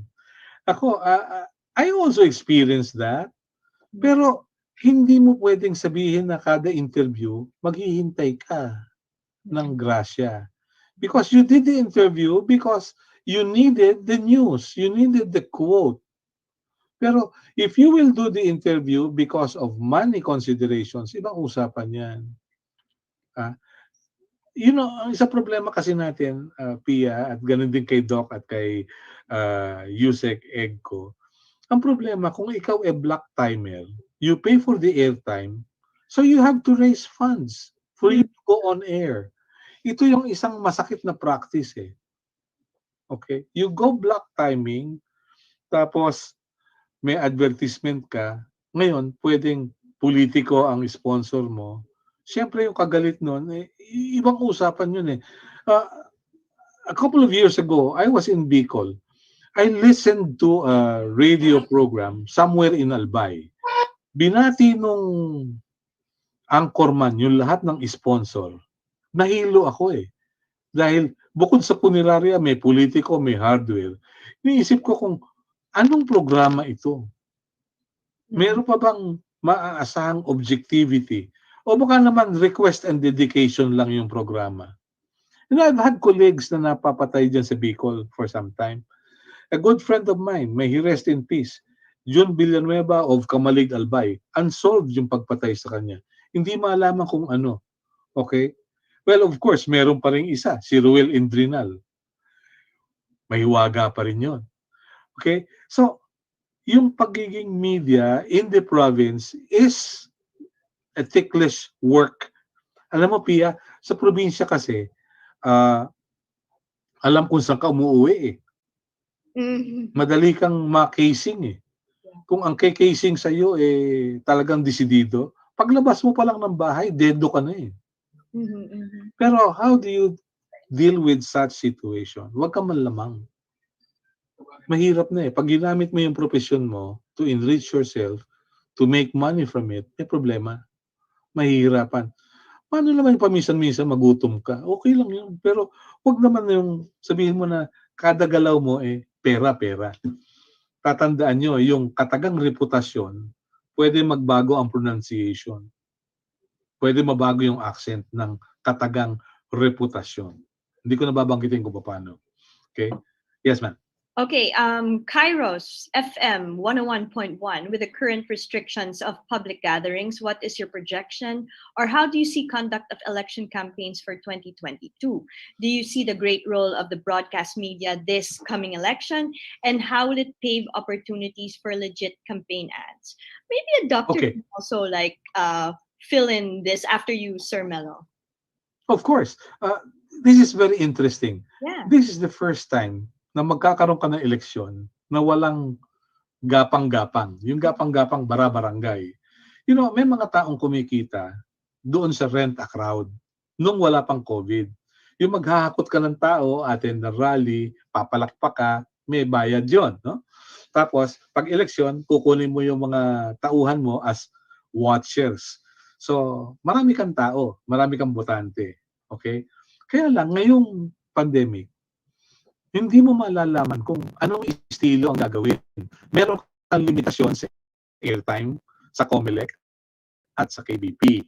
Ang KBP nagsasabi na hindi maaaring humigit sa 15 minuto ang advertisement sa bawat clock hour. Okay? Yung COMELEC nagsasaad na dapat meron kang COMELEC time para sa mga kandidato. I would like to believe that the coming elections will be a battle for social media and legitimate radio and television. But the problem is, yung mga hindi pa kumakandidato pero nababanggit na ang pangalan, may edge na yun. Okay? So, very interesting ito. Yes. Double-edged sword ito. The battleground is really information battleground, no? And it goes for everyone, including the Gomez. I'm sure this is the same ball game for you. I agree with what Sir Mello said 100%, where the battleground will be indeed kung gaano kagaling or gaano ka-savvy with the different platforms such as social media magagamit ng mga kandidato. I hope even the traditional ones na sanay sa pagkuha ng or pag-speech or pag-hold ng mga crowds will refrain from this because we already see the trends. Hindi lang ito, baka naman makalusot tayo at walang hindi mag-spread ng COVID kapag nag-social gathering tayo. Every time a gathering ensues, nagkakaroon ng spike yan with regards to hospital admissions, with regards to case rate. We've seen it also before, especially here in Metro Manila, where for businesses, syempre, of course, we have to find that magical line where businesses are still afloat, but at the same time, the safety of people are there. But we've seen it when businesses open, when things start to open up for our economy, that's when the cases start to spike again. So it won't be any different when it comes to election time. Those who call for the big crowds, we will see almost 100%. I'm confident that we will see a spike in COVID-19 infection. So I hope that the candidates will use their savviness with social media instead. Okay, I'll ask one last question na lang po first Sir Mello and Doc Freddy. So Sir Mello, how do you maintain your integrity as a media person? How do you turn down offers that jeopardize objective reportage? That's from Raquel Landon. Okay. Napaka-bigat na tanong. How do you keep your integrity? But I take comfort in the fact that I only have one face. I only have one name. Mahirap kasi ako nagpapasalamat ako kay Dudes Marianito na sabi niya, una niya akong nakita noong 1986 o 87 nung sumakay ako ng helicopter patungo sa Burias Island sa Masbate. At I do recall, Pia and Doc, yung coverage namin noon ay dahilan sa nagbarilan yung NPA at yung mga pulis sa Burias. Natatandaan ko, yung kabaong mula pa sa mainland. So we had to wait. No? Mula pa yatang Pioduran yung kabaong, no, that time. So anyway, during that time, I had a small talk with the mayor. Mayor, mukha ka akong hindi pa yata pinapanganak yung tatalo sa inyo rito. Sabi niya, hindi pa nga eh. Ilang taon na po kayo mayor? dekada na, 2 dekada na. Pero tinignan ko yung kalsada, wala pa kalahating kilometro yung simentado. Biyak pa. So may problema. So, if you are covering issues on insurgency and you get to see people who are poor na umaasa lang sa gobyerno for basic government services, maiisip mo na andito yung trabaho ng media. Ihayag mo kung ano ang nagaganap. I remember writing a column for Manila Bulletin about the sorry state of Burias Island that I saw. And nakausap ko yung mayor, sabi, ganito ganyan. You keep your integrity by being professional. You remember, you only have a name. You only have a face. Not only that, may pamilya ka. Okay? I'd like to express this as a personal note, Pia and Doc. Yung kaisa-isa naming anak, nagka-COVID-19. He's on his way to recovery. He had 3 sessions of hemoperfusion. Good that the doctors attended to him well. We had to bring him to the hospital. We had to wait. He spent 12 days at the hospital, 9 days of which were spent at the ICU. It's no joke.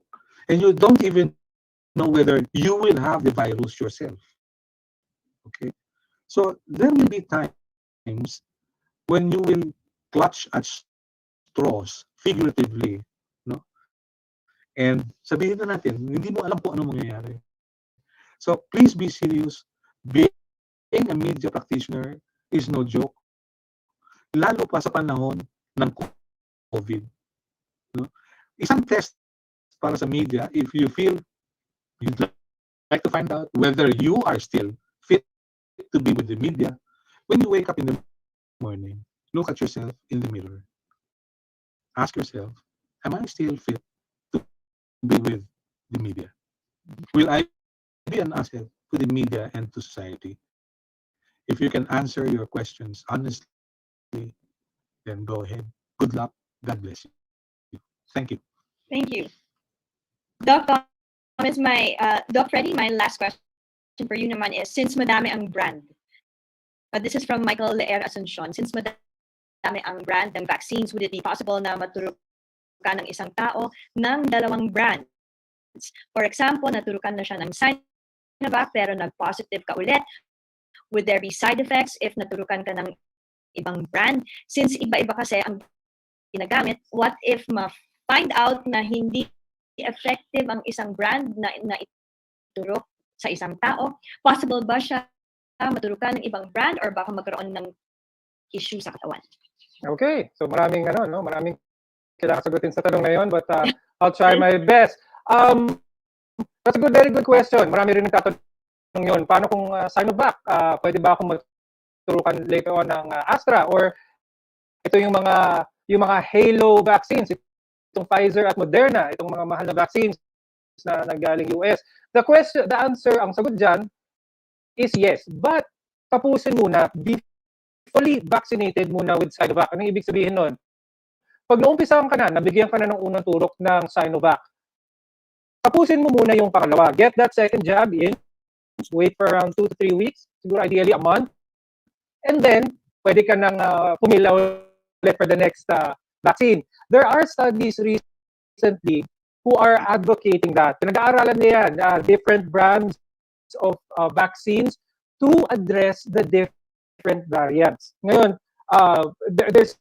they still are not sure because alam naman natin yung mga variants na ito have different effects, have different that are all detrimental. It's either mas nakakahawa, itong variant na to ay pwedeng walang epekto yung binibigay na gamot towards COVID-19 at meron pang isang variant na nagne-negative sa RT-PCR. So that's a lot of things to consider. So they're thinking about different brands of vaccines to address this. Ngayon, ito ba yung magiging future natin na iba't ibang brands of vaccines? No, because just like the flu vaccines, manufacturers of these vaccines will be able to tweak these vaccines para what I personally see is a trend wherein this COVID-19 will be similar to how people take the flu vaccine every year. Iti-tweak lang yan every year, babaguhin, lalagyan ng konting variants just to be covered by that, but it's going to be similar to that. So the answer to that is yes. The studies are promising that you can do it, but if you decide to get more than one brand, make sure you are finished first with that first brand and you're fully vaccinated with that first brand. Okay, thank you, Doc. So now we have to end our open forum. Thank you so much, Doc Freddy and Sir Mello. And before we end this, I want to also announce that the certificates of appreciation to the speakers and certificates of participation will be emailed to all of our participants. So now let's have our photo up. I think that's everybody's favorite part.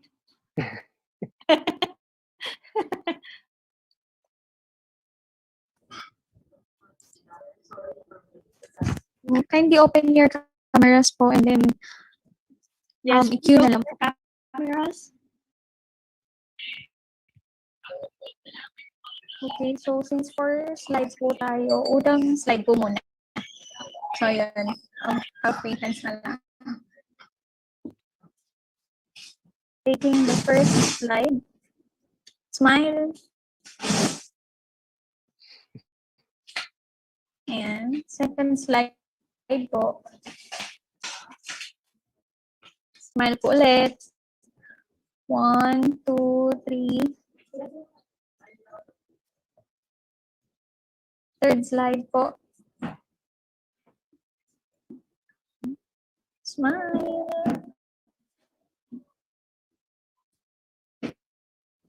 And last slide na.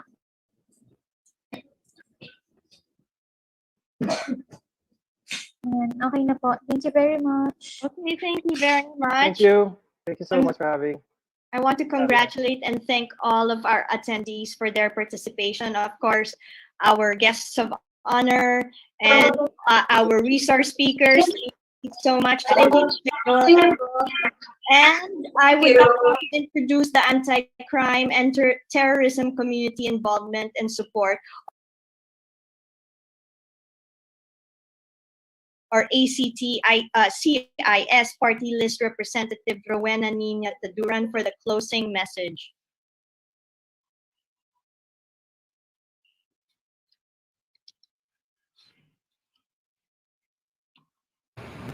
Congratulations are in order for my fellow working journalists who participated in this webinar series on PTFOM's Moving Forward, Safeguarding Press Freedom During the Pandemic and Elections. Your active participation in this webinar indicates that you are responsible enough to take the necessary precautions so as not to endanger the lives of your family members, friends, and the people you work with. We cannot underestimate the adverse effects, if not the lethal consequences, this virus may have in our inner circle. Being a journalist is risky enough as it is, and we do not need to take additional and unnecessary risks while practicing our profession. Again, congratulations. Congratulations are also in order for the hardworking men and women of the PTFOMs, especially my good friend Yusek Shoel C. Eggo, who mounted this event. For your information, Yusek Shoel, Secretary Martin Andanar, Congressman Eric Pineda, and yours truly have spearheaded the creation of the Media Workers Welfare Act and has been approved by the House of Representatives. We are confident that this bill will be passed into a law this year, as a counterpart bill has also been filed by Senate President Tito Soto in the Senate. The MWAA will grant media workers hazard pay, living wage, employment security, insurance, and hospitalization benefits. Yusek Joel, Secretary Andanar, and I are all working journalists, and we would like our media colleagues to have economic security for the first time in the history of Philippine journalism. Congratulations are in order for my Thank you so much. Thank you so much, Kong Nina Teduran, who's also, by the way, the principal sponsor for the Media Workers Welfare Act. Thank you so much, Kong. And again, thank you, everyone. Please do not forget, I have an important reminder. Please don't forget that in order to get your e-certificate,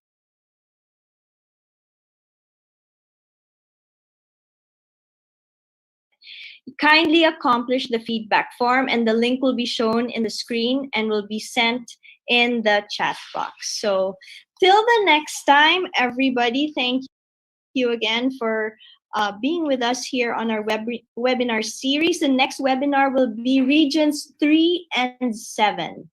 So see you next month. Heto ang Oragon Internet Television. Maaasahan sa balanced news in public affairs, education, music, and information gamit ang makabagong teknolohiya sa pamamahayag. Maaasahan sa katotohanan, kaagapay ng mamamayan sa pagkikipag-ugnayan sa pamahalaan. Oragon Internet Television Broadcasting. Ladies and gentlemen, we now conclude another day of broadcasting activities. You have been watching to this virtual broadcast station, Oragon Internet Television Broadcasting, a commercial non-stop virtual broadcast station through Facebook and YouTube. Registered with business name number 1909782 by the Department of Trade and Industry, and authorizing to operate until July 2, 2025. Oragon Internet Television Broadcasting is now signing off. Mga kababayan, ang pambansang awit ng Pilipinas. Kayang magiliw, pero sa silanganan, alam ng puso, sa titik ko'y buhay. Lupang bihirang, kuya ka ng magiting, sa mandulupin, di ka pasisingil, sa nagatang tutok sa simoy at sa langit mo babaw, ay hinagang tula, kawin sa pagkayang minamahal, ang isang matawag ko'y tagumpay na naghihinig, ang bituin at araw niya kailan pang ay makikinig, lumalabas.